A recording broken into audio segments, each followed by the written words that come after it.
Welcome everyone to the SSG podcast where we have gaming news and discussion. I'm your host Chris, who's no longer running the show solo, back from the terribleness of what was Hurricane Florence. We've got Mitch, who's not underwater. How you doing, man? I'm back. That was terrifying. So Mitch, what happened during the storm? Did you go swimming a lot, or? No, I wish. It just the winds are basically the worst part. Right. My area got like constant 60 mile an hour, and like we got like 12 inches of rain. Right. No boats are swimming out here, unfortunately. No boats are swimming. I guess I should say fortunately. Yeah, because what was it? Wilmington or whatever? They were underwater, man. That's like, yep. The coastline was backed up a couple miles because that was some pretty terrible stuff. Yeah, it was a whole weekend, 3 miles an hour when it hit, so it didn't go anywhere for a while. Did your power went out? It kept going out like on and off, like right before it was on. It was flickering on and off all day Friday, and then as soon as we were like, you messaged me like 2 minutes after it went off. I was like, ready to do the podcast. I was like, I don't have power. The irony, the timing. Yeah, the timing was just like impeccable. Yeah, like the worst form of perfect that it could be. It the longest it ever went out though was like overnight. It'd wake me up because I sleep with like a box fan on as well as like a ceiling fan. Yeah, I just like the noise, but it would go off and I'd be like, well, I guess the power's out, and I'd go to sleep and I'd wake up and it'd be back on. Yeah, I've been through a couple of storms like that where, you go to bed and you're just like, well, we'll have to see what happens, and you wake up right as the power kicks on, because that's like everything just makes a noise all at once, and you're just like, huh, what? Oh gosh.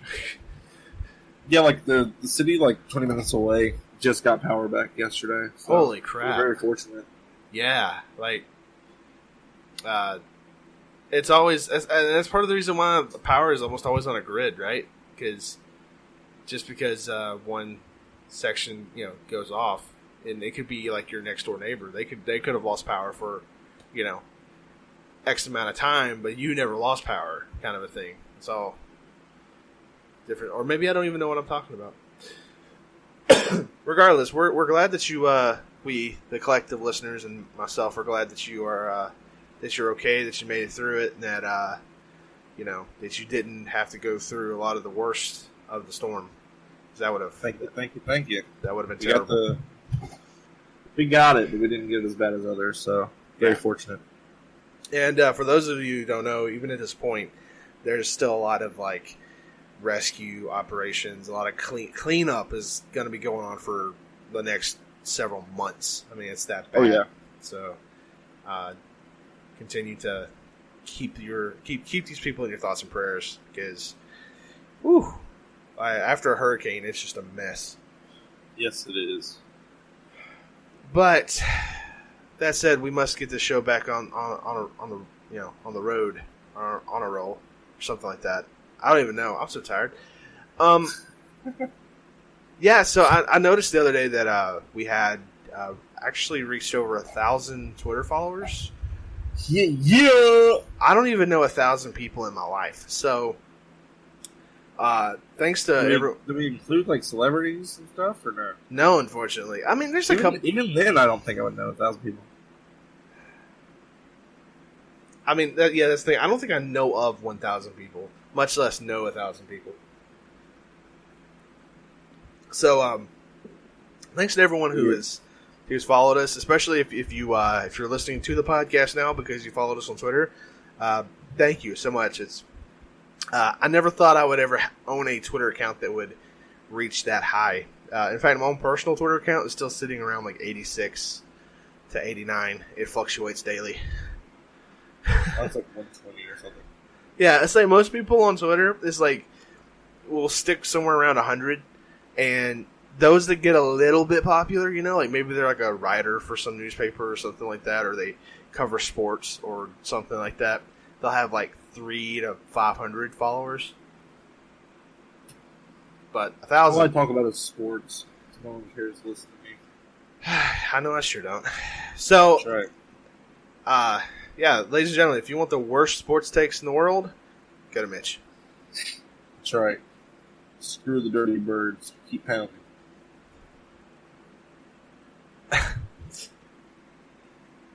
Phrasing. Are we not doing phrasing anymore? Nope. It's out the window. Apparently. So, yeah, we actually have a couple of things, or I would say a new thing we're going to try to start doing now. I know for the past couple of weeks I've been having these discussion questions, so to speak, but we're going to try to revamp it and try to do it in a way that can get more people involved. And by more people involved, I mean complete and total anonymous answering.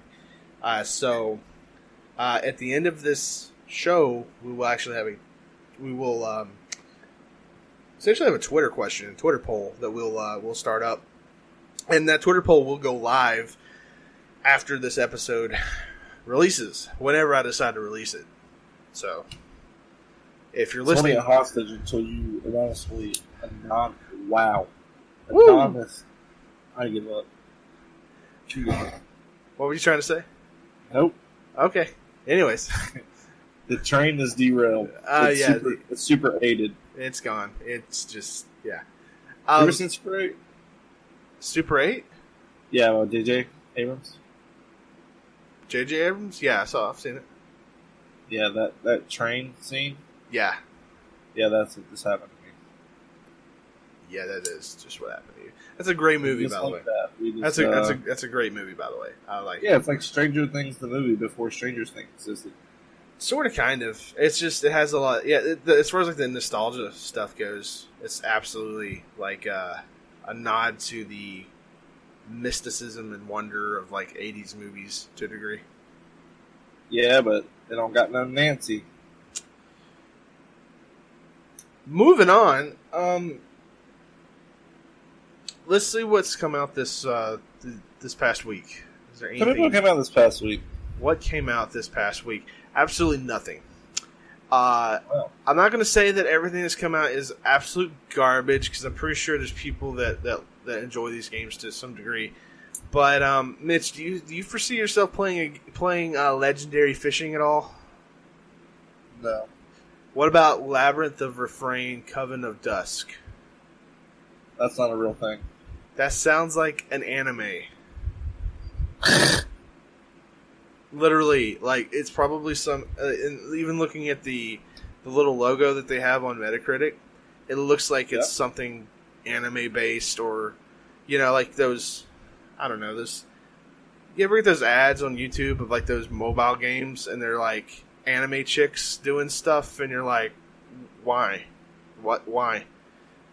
No, I don't get those. Okay, well, I guess it's because I play so much freaking Dragon Ball Z Dokkan Battle. Whatever. Which this Labyrinth game got a 74 for PS4, but an 81 on Switch. Mitch, do you think that there's like a Switch bias or like kind of opinion going on like in the world right now? For good or bad? For good. Like as the game that releases on PS4 gets a lower rating than the same game that releases on a Switch. Oh, I thought that one had a higher. It could be. I mean, I know a lot of industry people love Switches, as everyone should love the Switch. The Switch is great. But Yes. Yeah. I mean, it could just be that it's just better on Switch. But Obviously. that's it. That game in particular seems like it would be perfect for the Switch. I mean, it's an RPG, hands down. I mean, so yeah. I think if you're going to release an RPG anywhere, you're going to want to put it on the Switch. Heck, man, if you're going to release any kind of game, if you want to make a game, developers, if you are creating a video game, release it on the Switch. That's exactly what I was about to say. Oh my god, I'm yawning. Because, my gosh, I have actually, the past few days, this is what's been crazy. I've been playing my Switch more than, I've not even touched my PS4 in such a long time. Because I'm, like, so ecstatic about stuff on the Switch right now. I've been, mostly playing, Mario Kart again, because I'm trying to get good enough to beat Ryan. Good luck. But, since that Nintendo Online service came out, I've been playing a lot of original Mario Brothers and Super Mario Brothers 3, which are two of like my all-time favorite games. So I haven't turned on my PS4 since I Platinum Spider-Man. Well, that's the thing. Like, once Warframe comes over to the Switch,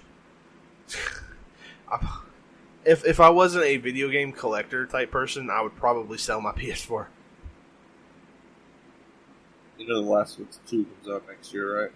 I know that, but I'm saying it's just because there's not a lot that I can do as far as game wise at this point in time, because I don't have a ton of money. I'm saving for more important, like literally more important things, like life altering important things, and I have to kind of pick and choose what I buy.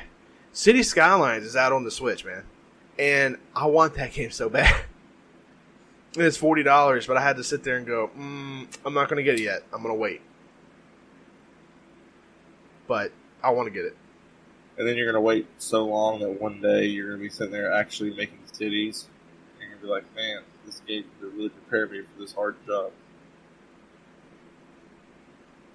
I mean, I did play the originals, or not say original, the 2013 reboot of SimCity, so I know how to not build cities.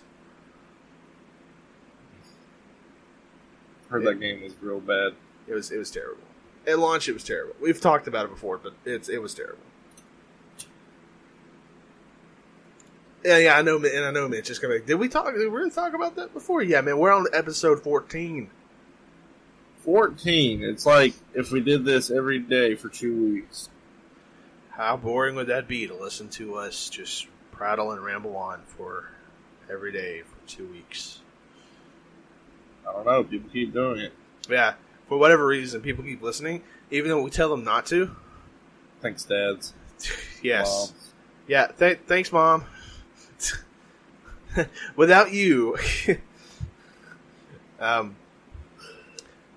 no, okay, how about this? Next game, like, there's only 3 other games that came out, by the way.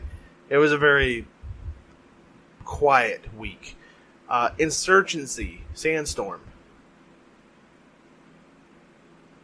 Does that sound like a game you'd want to play? No, but it sounds like Sand Shrew. I like that. I like Sand Shrew as well. That's a good Pokemon, by the way. Good one.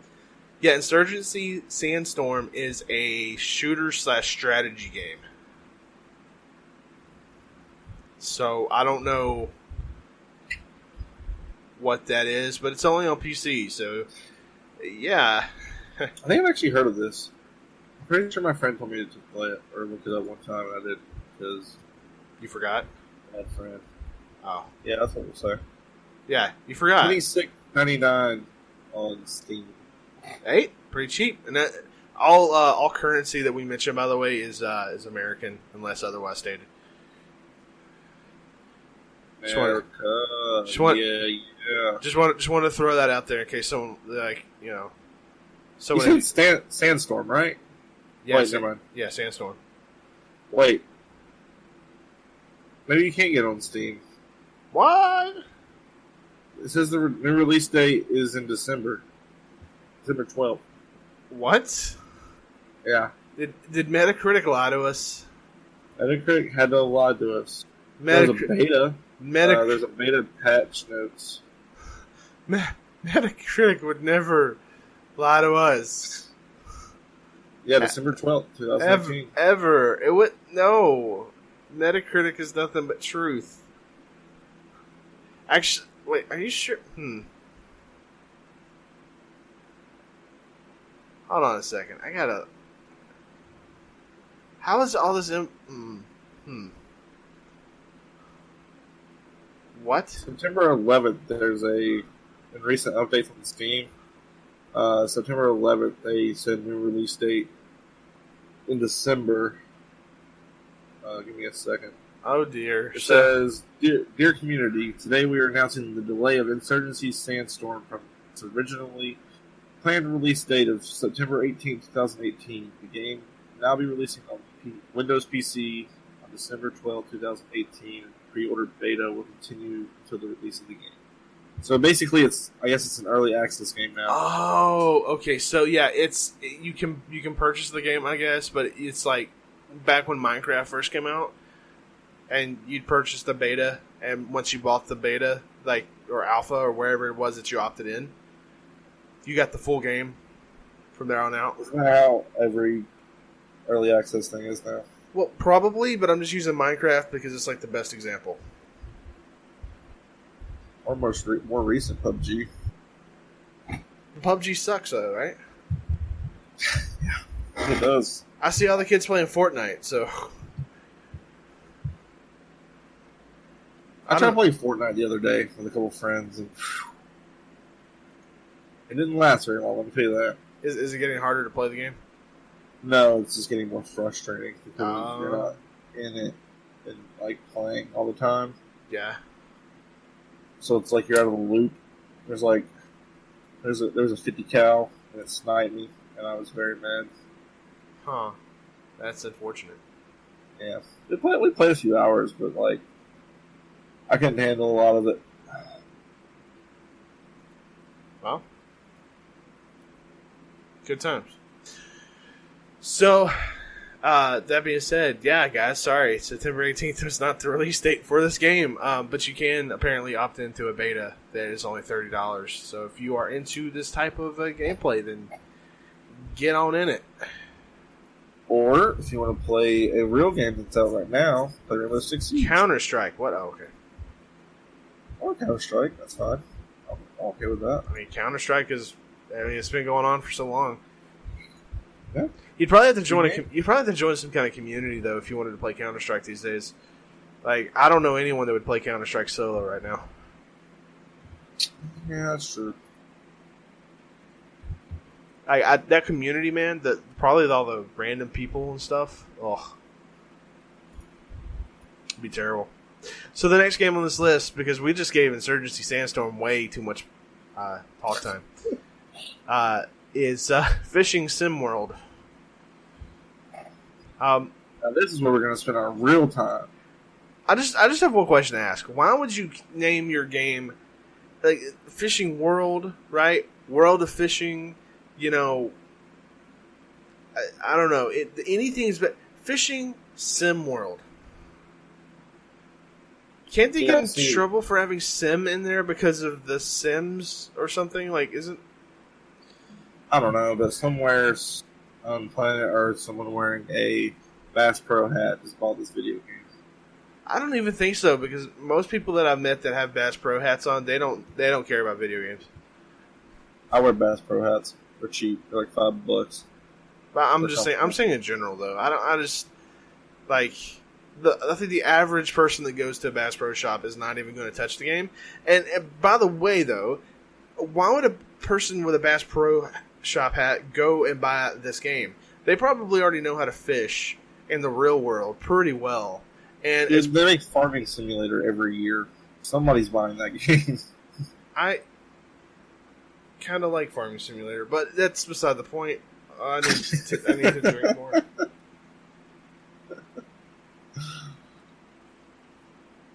Oh man, I'm the guy that played the freaking truck simulator games. Oh, Did you used to be a truck driver? yes, I did. See, this is just feeding into what you just said. No, They know how to fish, but they want to do it inside. No, that's the difference, though. I wasn't a good truck driver. I was terrible at it. That doesn't mean they're good at fishing. Most of the time, they probably are. I mean, if you think about it, sucks. I hate fishing. It's depends on where you're at, the people you're with, and how much you're drinking. That's really it. Yeah, but like, oh. Unless I hate seafood too. So I love seafood, but I don't.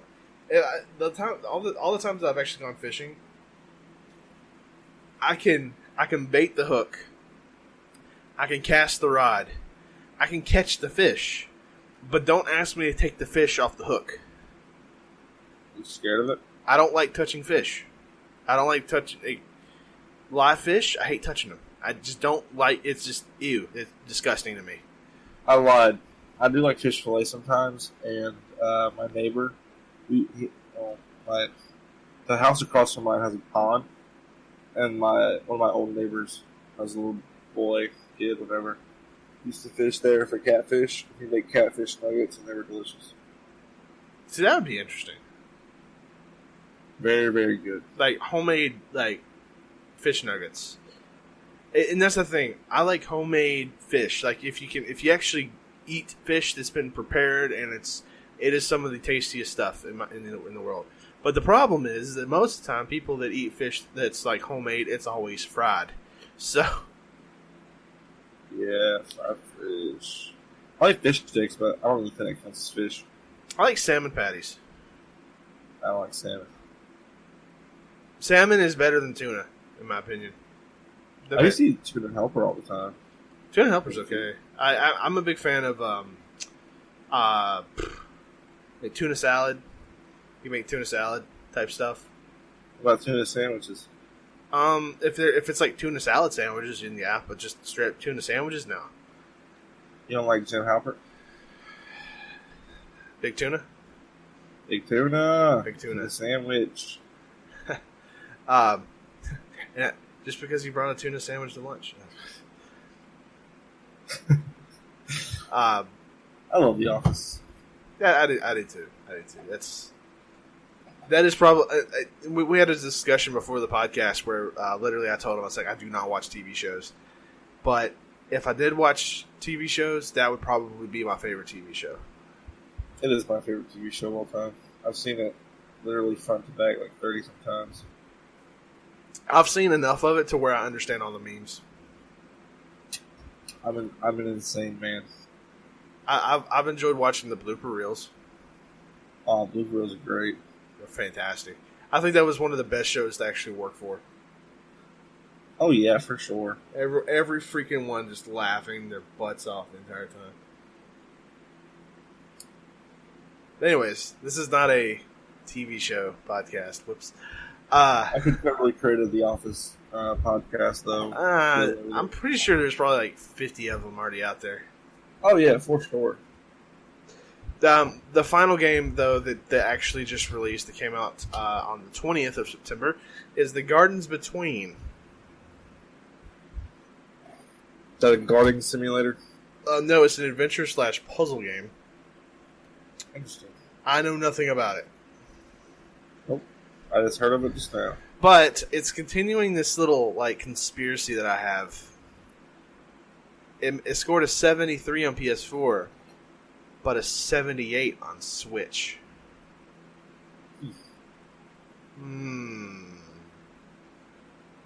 Keep an eye on that moving forward. See if that actually ends up being a thing. Like my Metacritic page actually froze, so I can't scroll down and look at other games to see if it's occurred. Wow. So I'm using such a. I need a new computer so bad. It's not even funny, but working with what I got. So that's all. Gotta do it, man. Yeah, sometimes you just gotta do your thing, do your dream, do your. You know what? I kind of want to play some NCAA, so I think I might do that tonight. That's random, I know. Did you get 14? I don't have 14. I still have 13, and I'm building an amazing dynasty right now. 13. Baylor. Griffin on the cover? Yes, sir. Dude, I have such a good memory. You know who was on the cover of 12? I'm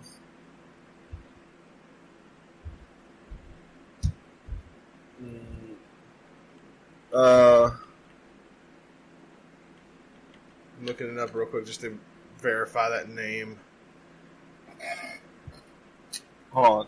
10 was Texas Tech, I believe. 14 was the Denard Robinson from Michigan.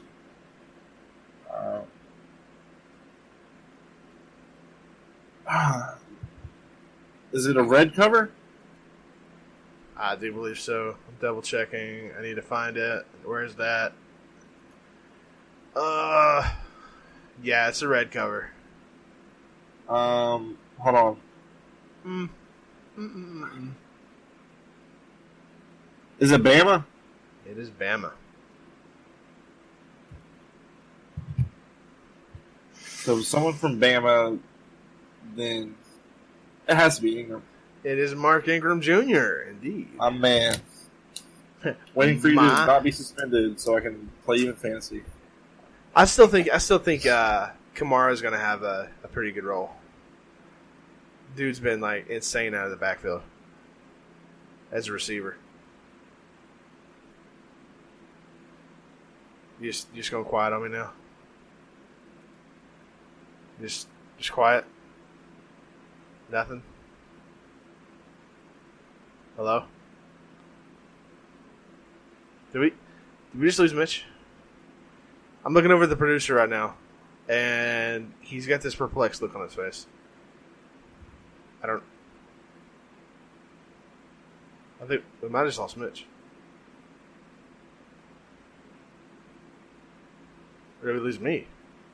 I'm on the wall. Lost one. I still have internet. Still shows that I've got internet. Yeah, I don't know. We've lost Mitch. We're not able to hear him, and the producer is now flipping me off. What is going on?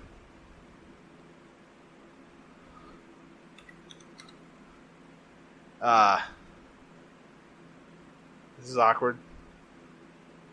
Producers just ran out of the studio.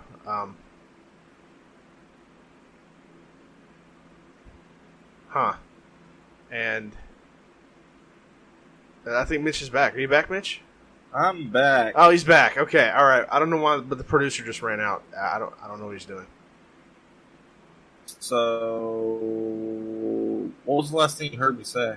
I can't remember. I was asking. Okay, you actually said that you're hoping that Mark Ingram gets. You can't wait for him to get unsuspended so he can help you out in fantasy football. Oh, okay. And I was saying I still think Alvin Kamara will have a big role in the offense moving forward. Still. Oh yeah, definitely. He's still going to be the number one back. I remembered who was on the cover of 10. It was Texas Tech. It was Michael Crabtree. I couldn't remember 11 for the life of me, but it was. There was multiple players on for 10. Was there? Yeah, PS2 had Brian Orakpo. PS3 had Brian Johnson. Anyone remember who Brian Johnson is? Probably not. He was a quarterback from Utah who did nothing. And then on the PSP, it was Mr. Butt Fumble himself, Mark Sanchez. He was also on another cover too. He was on cover of. No, this was the PSP version. I remember that cover, and I laughed. And then the Xbox 360 version had Michael Crabtree, which I forgot he went to Texas Tech. He was a beast. A few other notables here on the. Well, I know people are probably getting pissed off that we're going through this, but this is just funny to me. I remember NCAA football 2009 because I had the Xbox 360, and Darren McFadden was on that cover. Throwback Thursday, dude. If you had the PS2 version of 09, you had Deshaun Jackson, who's currently killing it right now, coming back. And if you had the PS3 version, you had Matt Ryan. Still, though, they're notable players. Oh yeah, for sure. But if Boston College. Yeah, Boston College. That's what I thought. Wow. 2008. Jared Zabransky. I think the first one NCAA football I played was had Reggie Bush on the cover. So 07. I think that might have been the first one I played too. I didn't start playing NCAA. When did I Please bring start? back NCAA football. Yeah, please. Or It's anyone. not their fault. It's I don't actually, care. believe it or not, it's not EA's Thank you. fault. It's always the A's fault. It's because they if it comes down to this, if they actually were to pay football players, like college football players, then hypothetically they could bring it back. But because they were using the likeness of NCAA football players in these games, it can never happen. Just make them really bad and not like each other, then someone out there can do it themselves and they're fine. Well, that's what they were doing with 2000 or NCAA 2014 because the servers were still active. So a person actually, and I'm in like in a YouTube series that I'm actually watching right now. This guy named Not the Expert. He actually goes to school in Auburn, which is hilarious because me being a massive Alabama fan, I'm just like, you loser. But he's actually hilarious though, and he's doing this series called he's doing like he created a team, which apparently you can't do anymore now. By the way, the servers for the team builder for 2014 that they actually took those down. Lame. But he created a team called the UGF Pandas. And it's University of Georgia at Fairburn. And if you've ever been to Fairburn, there's really nothing there. And they're called the Pandas because they eat an unnatural amount of Panda Express. Oh. So it's funny. So he's done this whole series, and he's in his second year of playing, and he played against Alabama. I think he might have played against Alabama.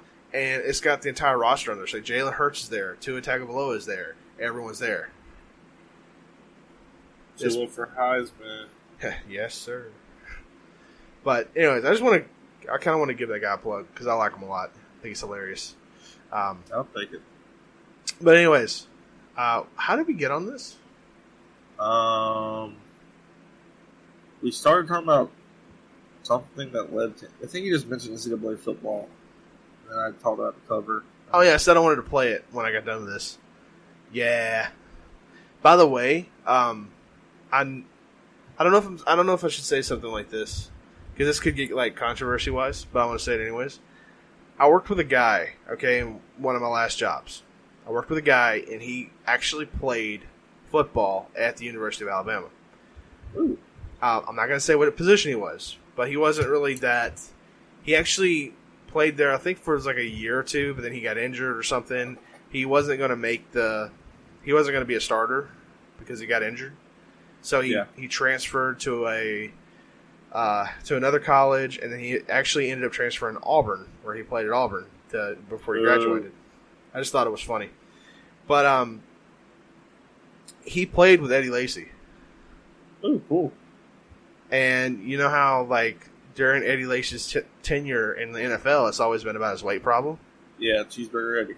Yeah, he literally, when he was playing football at Alabama, he had a weight problem, like a massive weight problem. Yeah. So, yeah.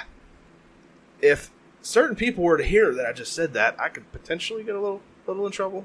But it's so long ago now that it doesn't really matter. So yeah, sue us, NCAA. No, that's not who I'm worried about. Sue us, whoever he's worried about. People that are no, don't sue. No, don't sue us. Holy crap! Don't sue me. Don't say that kind of stuff. That's terrible things to say. Holy freaking crap! Don't do that. Anyways, we're gonna move on now. Hopefully. We'll see. Mitch, really quick, what did you think of Spider-Man? Amazing. If it wasn't for God of War, it would be God of the Year. Game of the Year. God of the Year, okay. It took Arkham's it basically took Arkham Asylum and then polished it off and put it in New York, and your Spider-Man can swing around, and it's awesome. Out of 10, what would you give it? 9, because the story, while slow at first, it ended really high, and it made me tear up at the very end. I wasn't expecting Spider-Man to do that. Oh, it's very good, and it's not cookie cutter, and it's actually probably my favorite Spider-Man to entertainment right now. Besides the comic book, I like it more than any movie that's come out. Well, then, fantastic. Thank you for giving us that update there, because I know play it because it sold 3.3 million in 3 days. Yeah, awesome. Everyone's playing it apparently, except for me because I'm too poor. So I'll just ship it to you. Well, you know what? Ow! What? I hit my knee. Sorry. Goodness. It sent a pain all the way down to my toes. Yeah. Like my kneecap. Dude. Pain galore. I don't know what to do. So, walk it off. Oh, I'm not gonna walk. Oh, okay. But anyways, I know some of you guys probably were expecting some type of a review last week about Spider-Man, and I'm sorry, I didn't play it. He did, and unfortunately, he got affected by Hurricane Florence. So yeah, I was gonna write out a review, but then I was like, I don't know how many people are actually gonna read this. And I was like, if everyone's probably already beaten it now. Well, just understand something here. If you want to write something, don't worry about the audience. It's like we're doing this podcast here. No one listens to this podcast. We're doing it because we want to do it. Because we know that our moms like listening to us talk and at least think that we're doing something productive in our lives. So don't worry about who can listen or won't listen or watch or read or anything like that. If you want to do something, do it. Thanks, Bob. Frick, I just became Nike. Thanks, Colin Kaepernick. No. Okay, we're moving on. We're getting out of this. Oh, okay. All right. So, just a couple of hours, actually today, word came out. There was conflicting stories, actually, that the game developer, Telltale Games, they've made lots of fantastic games. The Walking Dead, The Wolf Among Us. They did a Batman game based off of, a Batman Telltale game. Guardians of the Galaxy, but that was kind of a crappy game. They're well known for creating these narrative stories. These stories, or games. These games that are really heavily story driven. News came out that they were shutting down, and so obviously, us being the true detectives that we are, we went and did a little research into it, and it kind of turns out that, yeah, essentially they will, after they finish the Walking Dead Season 3, they're done. They're actually not finishing the Walking Dead Season 3. They're what? They're not finishing the Walking Dead Season 3. It says in this article that they are. I just saw on Twitter less than an hour ago that they're not finishing it, but they're finishing a Minecraft story for Netflix instead. Well then, that sucks. Okay then. This is a story that just keeps changing. Then apparently, it's super fluid. So, yeah, it went from they're just having a massive layoff, which they have laid off 250 people. I didn't even know that many people worked at freaking Telltale. They expanded a whole lot after The Walking Dead blew up. I think they expanded too much. They tried to do too many things. Exactly, and that's what's pretty much led to their downfall. So, the CEO, the former CEO, he claims he was ousted by one of the major shareholders, which was actually Lionsgate, the movie studio, from his position as both a shareholder and as like a member of the company, or board member and whatnot. And he shared a bunch of information as far as what he was, as far as what's going on, his opinions of this whole thing, and he's just obviously really sad about what's going on with the company. And I think it's just a sign that,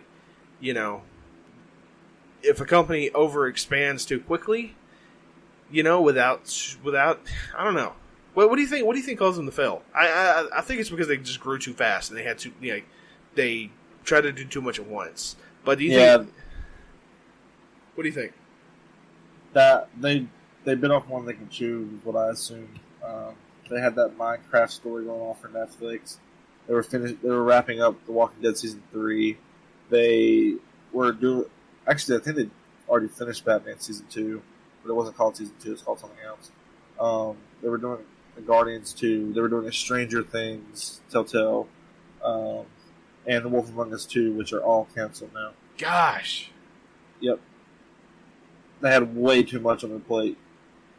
I mean, that kind of goes to show you, right? Like, if you're going to be a game, if you're wanting to, if you're head of a game studio, I mean, or at least from my experience with working in like software development and whatnot, you need to have a project manager. You need to have higher ups. You need to have bosses, CEOs, managers who have a clear direction and who don't assign too many tasks, too many things to do at once. I've been part of companies that have put way too much onto people, and I worked for companies who just didn't do enough for people, kind of a thing. I guess you could just say, like, you know, maybe the current CEO, I guess, which was the former Zynga executive Pete Hawley. Maybe he thought, well, maybe I don't know. Maybe he approached it wrong, right? Maybe he thought that taking on all these lucrative, licenses and all that kind of stuff would be good, and people, that the developers could, the programmers working for him could get something out in time, or get something out at all. But it's such a niche genre. Right. Just to update real fast, Matt Kim from US Gamer tweeted, new update on Telltale and possibly the last for today. In light of the statement of Telltale and Pete Hawley, the Walking Dead final season has also been canceled. The skeleton crew remaining at Telltale is working on the Minecraft story mode for Netflix. Wow. I hate it. Also, just want to take a moment to, because obviously there's a lot of employees that are obviously out of jobs now. So hopefully they land on their feet. I know a lot of people have reached out on Twitter, Ubisoft, and 343, who's in charge of Halo now, told them to go ahead and come on over and help them work on the next games. That's the thing that I've noticed. I mean, if you're a developer, if you're a programmer, almost of any kind, like no matter what it is you can do development work in, you'll find a place. There's a place for you to work, and I really hope that each and every one of the people, even the people that are still part of Telltale that are on the skeleton crew, I hope they're able to find some steady work. Yeah, me too. Because I hate hearing about. In all honesty, I guess what pisses me off the most about it is like the managers should have known, right? Because of the decisions that these managers made, these higher ups is what I tend to call them. Maybe even the CEO made a lot of decisions that ended up jeopardizing the lives of hundreds of people. Yeah. I can't. It bothers me to see a company ran like that. And I'm not saying I'm some pro when it comes to being a manager for a gaming company, but I hate seeing stupid people in higher positions. I hate to see dumb decisions made by people who should know better. Yeah, not to get negative or insult them, but those games take a long time to make, and having that many projects to take on. Meanwhile, if anyone's played Telltale games, it's just a fact. They don't run the best. Even on PC, they don't run super smoothly. There's obviously a lot of bugs and issues and crashing problems.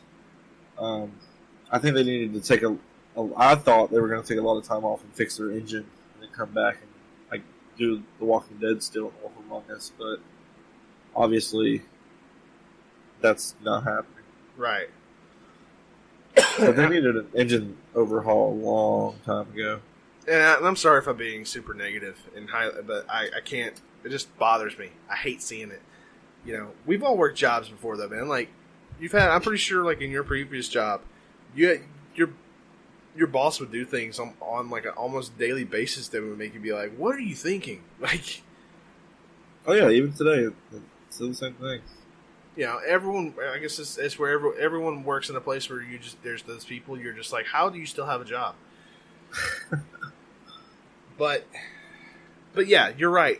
The games when they first came out, they were using the same like engine that was like from 2012. They never went through and did any. They didn't take the time to polish the games as much as they should have. You know, what if you know? Truth be told, instead of trying to release as many as they had, what if they just focused on like one a year? You know, one every year and a half or something like that. And in time, also give their developers a chance to develop a new engine, kind of a thing. I mean, but alas, this is what we get, and yeah, how the mighty have fallen. 6 years, guys. It's not the only studio that's closed this week. Yeah, latest news from the Tokyo Game Show, which is going on as we record right now. There's not a ton of news, not a ton of like new stuff that's really coming out, but Capcom Vancouver is shut down. If you don't know who that is, they make the Dead Rising games, or from like 2 through now. Mm-hmm. 4. And yeah, they made 2 through 4, and supposedly, trying to find, which as always, any of the articles that we use, I will always post them in the description so you can read yourself. So according to this article from PCWorld.com, it says that all of its projects canceled and most of its staff laid off. There's currently a skeleton crew, which that's becoming like the new phrase like of the week, man. We are skeleton crew.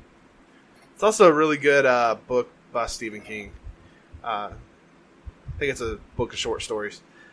They said the skeleton crew will remain through January, at which point the studio will be closed completely.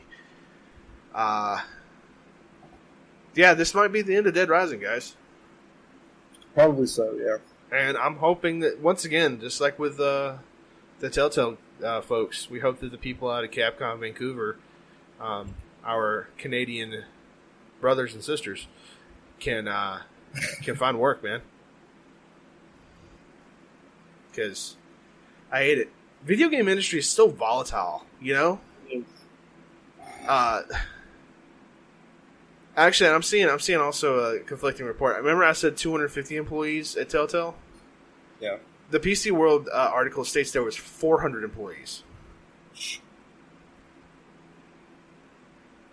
What? Listen, I work for... I'm not going to say where I work or what entirely that I do, but I do work for a game... I work for a gaming company, okay? We don't crank out a ton of games, right? And we're also technically kind of a niche market. But you know how many developers we actually have? How many you got, dude? Maybe 12. Wow. One of those guys actually works in-house in our primary office. And the rest of them are a Canadian team up in Quebec. And yeah. Everyone else that works out there where I work are either like management office type stuff, or I'm or people that do like what I do, which I'm technically the only person that does what I do. You have production people, and then you've got like some actual designers, because there's some. It's not like legit video game design. There's other stuff that is designed with this that I do, but they are there for that particular purpose.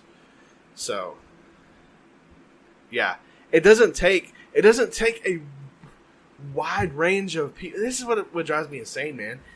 You can take 3 people and Unity and make a video game. Right? Yeah. Why do you need 400 people? Especially when their engine was like from back in 2012. I don't know. I'm gonna stop. This is gonna get me worse. Because they were making 1,000 games at once. But still, though, like these games shouldn't require that much. I wouldn't think that much manpower. 400 employees. Yeah. What are they all doing? Like, really, a whole lot of nothing. This is what I'm saying. This is where it falls on management for doing a terrible job. Gosh. But anyways, I'll move on because I need to. This is stupid. Also, Lawbreakers is officially shut down for anyone that played that. I was surprised there, considering the studio shut down. But Yeah, and you know what? I like Cliff Blazinski. He's hilarious on Twitter. He's a weird follow on Twitter, but like if I ever met him in public, I'd buy him a beer. If he drinks beer, he probably would prefer liquor. I don't know. But I don't know. I like him. He's one of my favorite Twitter followers, I think, of all time. Like top 10, easy.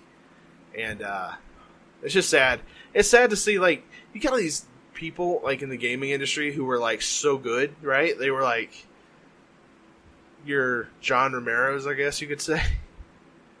And they're, you know, it's harder for them to have these hit games now. I mean, I don't know. I guess in the late 90s and late to mid 2000s, it was just so much easier to, you know, push a game, and nowadays it's just so much harder to get something popular because there's just so much out there. yeah. I'm waiting for another video game crash. The Great Depression 2. Yeah, we had the crash of '83, the crash of '85. Well, let's have the crash of 2019 or something. I don't know. Make it 2020 so I can play The Last of Us. No, The Last of Us would still come out. It's just you wouldn't. I don't know. I don't know how it would happen. It'd be I want strange. The Last of Us Part 2 so bad. Please, Naughty Dog, give it to me. So, also according to this, some more stuff that was released from the Tokyo Game Show. TGS? There was a new Resident Evil 2 remake trailer. Apparently, zombie dogs are back, as is Ada Wong. Yep. This is unrelated, but earlier on Twitter, there was a photo of Wong from Avengers, or from Doctor Strange. Yeah. And it was him confirming that he's in Avengers 4, which is not really a big surprise. But apparently he wears like a face mask, like in the Mission Impossible films. Huh. And like half of it was like, so like if you like take it off the back of your head and like put it to the side of your face, it was super creepy. I had to like double take. I was like, what is this? But you said Wong, that made me think of that. Yeah, Resident Evil 2 looks great. I can't wait to play it. And he gets back on topic. That's right. I'm not a fan of the Resident Evil games. I don't like horror games. I don't like to be scared or spooked. I love it. But you know what? I'm glad they're doing this. Now, if only, Square Enix could get off their high horse. Where the fudge is Final Fantasy VII Remake? Seriously? Never having it. Probably not, actually. At this point, I'm going to say at this point, I don't think it is going to happen either. This is just a waste of everyone's freaking time. Kingdom Hearts is a real thing. You got a box art this week. Yeah, I know Kingdom Hearts is a real thing. I'm sorry, I'm still having to play through all the other games to even halfway understand what the crap's going on with the plot. Did you not play them? I'm trying to play them. I'm confused. See, I own every Kingdom Hearts game, and I have it all for PS4. I do too. But I'm thinking of doing it before it comes out, but like that's a lot of games to cover. Because I know as soon as Red Dead comes out, my wife's going to be consumed with it for like 2 weeks. You know what you do? You do this. You don't play the games. You Just jump right in. No. You go look up a video on like YouTube of like the story of Kingdom Hearts, so you can understand everything that's going on, and then you can jump into 3. Yeah, but I don't like that. You can have that going on when you're playing your Red Dead Redemption, and then you'll be just as confused as I am at the point that I'm at. That's what makes it so hard. Because next month is Red Dead, the month after is Fallout 76, and then Smash comes out in December. Then Resident Evil 2 comes out in January. And then you don't, Anthem comes out in February. And then you don't even know what Blizzard's gonna announce at BlizzCon. What about Joseph? No one's gonna understand that except for people that are friends with us. You realize that, right? That's the only people who listen. Thanks, friends. Thanks, You're Mom. all best friends. Thanks, Mom. There was a little bit more that was announced with Devil May Cry 5. Oh, yeah. There's a new character. His name is V, and he apparently has a vendetta. So there's a new trailer that showcases this character. He has his name on a book. Congratulations. Congrats. And I'm looking at a picture of him right now. He looks like Dante if he was a caveman. I don't know. Huh. He's got a wide nose. That's what I'm saying. Wide nose. But he still looks like he's all like anime whoosh, whoosh, kind of thing going on. And then I guess the last little bit of news, because it's the last little thing that I care to announce that happened, or that's happened so far at TGS is THQ Nordic keeps buying freaking like intellectual properties. They have so many. Have they made a game recently? I don't know if they have, but they have bought Deep Silver / I think it's Coach or it could be Coke Media. It's KOCH. Could be Koch. Time Splitters. They bought that. What? Second Sight. Dude, I love Time Splitters. We've not had a Time Splitters game in like 15 years. Yeah, dude, me and my friend created Scarface, like in the build map. Yeah. We created Scarface. Don't know why, but we stayed up all night. It was very underwhelming, but it was still awesome. Interesting. They bought Kingdoms of Amalur. Oh yeah, that was recently, like within like weeks, right? Yeah, not too long ago. And this apparently just this week they bought Alone in the Dark and the real-time strategy series Act of War. I don't know either of those. Alone in the Dark has been around since like the early 90 PC gaming scene. I remember watching my uncle play the original Alone in the Dark, and the graphics were atrocious, like really bad. But it was still like a scary horror game. That's what it's supposed to be. Mm-hmm. I mean, it predated Resident Evil. Okay. As far as like you're investigating stuff and zombie dogs jump through a window and you start shooting at them, kind of a thing. I hate zombie dogs because I love dogs and I don't want to kill them. Yeah, I hear you. So this is just weird. It's just weird stuff. Who knows what's happening? I certainly have no idea. But we may have a new Alone in the Dark game coming. We may have it. Who knows? I would love for them to re-release Kingdoms of Amalur, because that was a very vastly underrated RPG on the Xbox 360. I didn't play it. I always wanted to rent it, but I never did. I would if you've got a shop around you, like a Second and Charles or something like that, or even just go look on eBay and just order it. I recommend you get it because it's a single player RPG. People kind of compared it to Elder Scrolls. That's a third person RPG, like hack and slash kind of. Right? Yeah, I can get it on PC for $100. I think it's a pretty solid game. It's not gonna like you're not gonna play it and be like game of the year kind of a thing, but it's for what it was. and how it just came out of nowhere and it had all this The art style lore. reminds me of Fable. A little bit. There was a little bit of Witcher mixed in there too, I think. Cool. So yeah, that's quite crazy that THQ has acquired all these titles. And also, if we're getting another Time Splitter, then yes. Yeah, Yes. if you give me Time Splitters, I'll love you forever.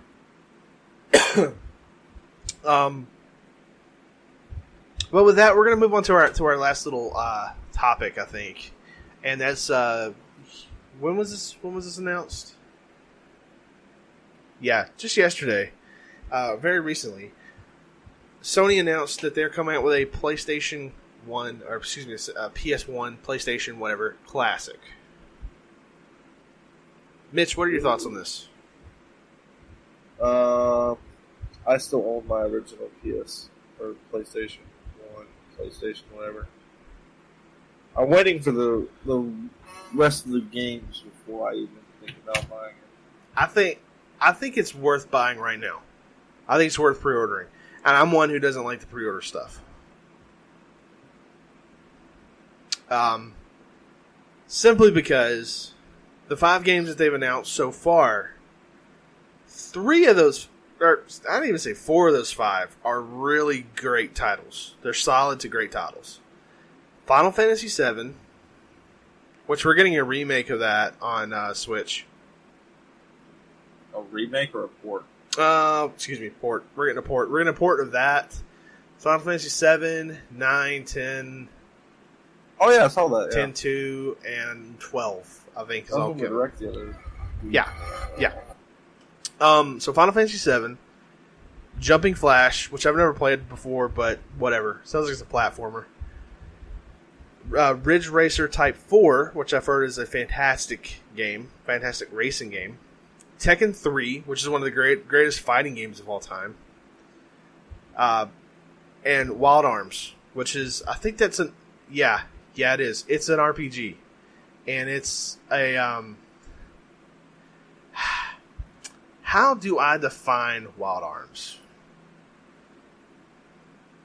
I'm trying to think of the best way of describing it.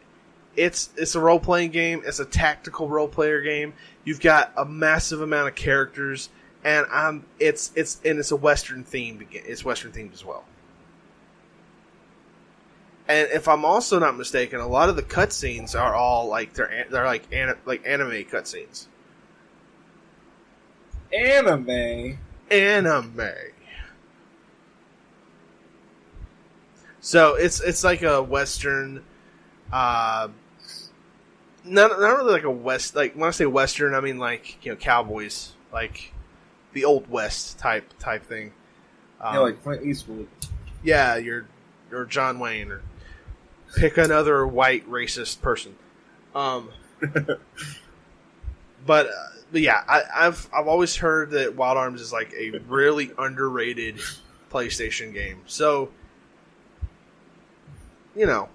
4 out of the 5, technically 3 out of the 5 are really solid games. And you're getting 15 more, by the way. Yeah, there's 20 of them. There's 20 total. And it comes with 2 controllers. It's a good deal. Especially if you never had a PlayStation, it's a really good deal. Now, I mean, I've got a PlayStation. I got one of the smaller ones that they re-released and all that kind of stuff. It's really cool. I got both. And I like it. But even I'm looking at this going, the price tag is worth it. And the price tag is $100 US, $130 Canadian, or 9,980 yen if you're in Japan. So I think this is going to be. I think this is a great move for Sony, and I think it's a great value simply because a lot of these games, this is when gameplay and story started really expanding. This is where you would get your 40-hour RPGs a lot of times. I feel like, or the start of that whole thing, because Final Fantasy VII is a long game. I know that much. Wild Arms is probably a really long game because there's probably multiple endings in that game. I think there's just a lot of gameplay, a lot of replay value, and I don't know. I like it. What do you Love think? It. You More of it. no Tim McGraw, I don't. But this though is something that I could go for, and it comes with an HDMI. It's you can It's huge. huh? It's huge. Yeah, you can Huge. you can now play these games. Whatever the other 15 are, you can now play them. In high definition. Although they're probably going to be scaled down to a degree. It's not going to be true high definition, obviously. But if you are interested in getting this, apparently it comes out on the day that the original PlayStation launched in 1994, which is December 3rd. So that's like 4 days before Smash. You got something to do until Smash Bros. That's a lot of money to throw around, though. Like $160 you're going to throw around in just like 5 days. You can pre-order it before. Yeah, but a lot of... Yeah, I know. I don't ever do that. But. There was something else I was going to say. So, apparently as well, and this is also in this this article in GameSpot that I'm reading off of, the Sega announced that its own Sega Genesis Mini has been delayed from 2018 to 2019, which feels like a classic Sega move, in my opinion. Sega, Always late. yeah, they kind of are late to it. So it makes you wonder, like, what games do you think are going to appear on this? What other games? If there's 15 more games that could pop on there, I mean, you got Castlevania Symphony of the Night. Give me Twisted Metal of some kind. Yeah, a Twisted Metal game that obviously should be on there. If it's not on there, then what are they thinking? Gran Turismo of some capacity. Yeah, probably I'd say like Gran Turismo 2 or whatever the best version of Gran Turismo would be, I suppose. You know what's going to sell me on this? What's that? Crash Racing. What if they don't put it on there because they're waiting to remaster it? And if they say that, then I'll be fine. If they don't say that, then I won't be fine. I think it's going to happen. I think they're going to remake it. I think they should remake it if they're not already. I believe they are, because Insane Trilogy sold really well, and then it came out on every other platform. So, well, and you get this Spyro, remaster. I'm very excited for that. You play Spyro? Ooh, they put Spyro on PS1. For Spyros. Yeah, but I don't think they would though because they got the remaster coming out. And they better because I'm gonna want to play it. Yeah, dude. You know what you could do? You could totally just hack the thing, and like that's true. Upload your own version, like upload a ROM or that'd be an ISO of Spyro on there. Jeez. Shh, we can't say that. I will say that. All right, we'll say it then. Yeah. Say it with your chest. What? Say it with your chest. No. What? You never heard that? Like, say it with your chest. You stick your chest out and say it. No, I'm not doing that. I know what you meant. I'm not doing that though. What if you want to drink some lactated milk right now? Oh my god. This is spiraled out of control. Spiraling out of control. Oh my gosh. So people, alright, so our first Twitter poll is going to be, do you think the PlayStation Classic at this point is worth pre-ordering? We'll have a yes, we'll have a no, we'll have a maybe, and then we'll have an I don't care. I think that's opens it up wide enough. So literally, as soon as you guys are done listening to our podcast, and we're actually about to sign off, when you're done listening to us, head over to our Twitter account and participate in at podcast. Yes, sir. And take part in the poll, and we'll actually, pick this discussion up next week, and maybe by then we'll know more info. So when you get done with this podcast, Pokemon Go to our Twitter poll. Holy freaking crap, Hillary! Would you shut up? All right. So Could you give the good people, though, Mitch, the other places where they could potentially find us? Absolutely, I can. I'm so glad that you asked, Chris. It's great to be back on the SSG podcast. All right, so we're on Facebook. We're very bad at using Facebook, and Facebook's very bad with using us because they don't like sharing it with our fans, likes, whatever you want to call it. But if you want to like the page, we post a podcast every week. It's facebook.com /SSG podcast. We're on Twitter at SSG_podcast. If you want to listen to a previous episode to catch up on the SSG podcast, you can find it at Spreaker.com /Chris and Mitch. We're on Google Play, iHeartRadio, iTunes, Spotify, which is awesome. I say that every time, but I'm always going to say that because it's cool that we're on Spotify. I feel like I'm missing one. Yeah, there's a few others out there. Stitcher and TuneIn. TuneIn app. Tune in. So, Tune in. which I hope that's still a thing. I feel like there's going to come a point in time where we're going to be listing all these off, and then we're going to find out, oh, wait, that doesn't exist anymore. Yeah. So, I should probably go look that up. But anyways, thank you guys so much for listening. Thank you for keeping up with us. Thank you for following us, and thank you for interacting with us. We will see you guys next week. Have a Mitchin' one. Good God. With arms wide open.